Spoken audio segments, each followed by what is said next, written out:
Ketimpangan ekonomi yang terus meningkat menjadi permasalahan penting yang memengaruhi pertumbuhan ekonomi nasional. Kini Indonesia menempati peringkat keempat di dunia dalam hal ketimpangan ekonomi. Pemirsa, pelaku jambret di Jakarta Utara yang aksinya terekam kamera pengawas ditangkap oleh kepolisian Resort Metro Jakarta Utara. Di Karawang, kemiskinan memaksa seorang nenek beserta anak dan cucunya harus tinggal di sebuah gubuk beratap terpal. Bahkan nenek buruh cuci ini sering meminum air selokan karena tidak mampu membeli air bersih. Keras dan kejam.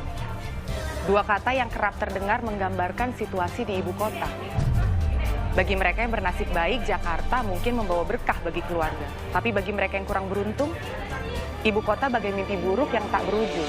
Nenek berusia 70 tahun, warga Rawabada Karawang, tinggal bersama dua anak dan dua cucunya.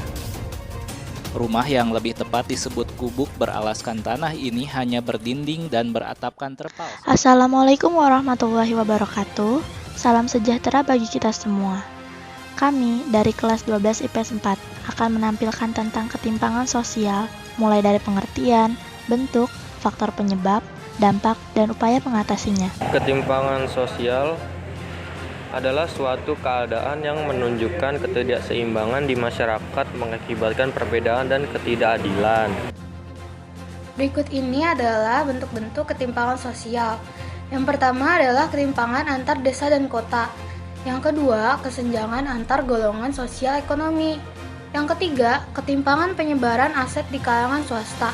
Yang keempat, ketimpangan antar wilayah dan subwilayah. Dan yang terakhir, ketimpangan pembangunan sumber daya manusia.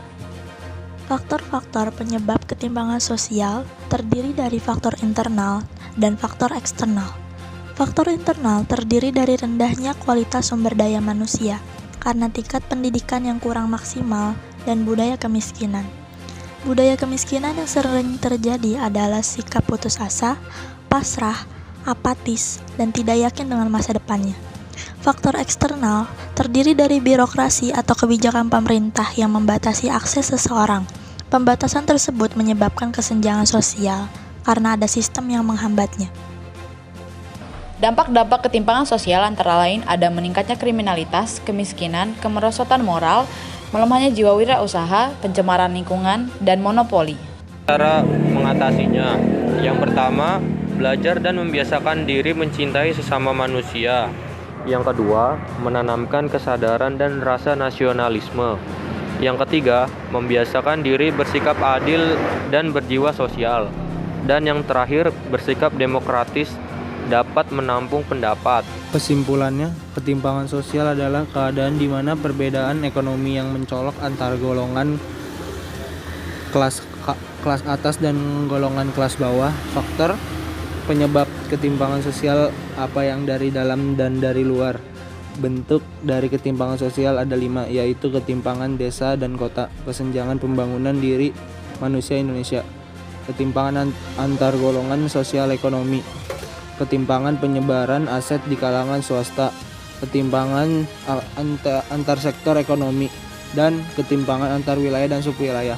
Dampak yang ditimbulkan dan ketimpangan sosial diantaranya kriminalitas, melemahnya jiwa wirausaha, monopoli, kemiskinan, dan kemerosotan moral dan pencemaran lingkungan. Sekian tentang materi ketimpangan sosial dari kami. Semoga video ini bermanfaat bagi kalian.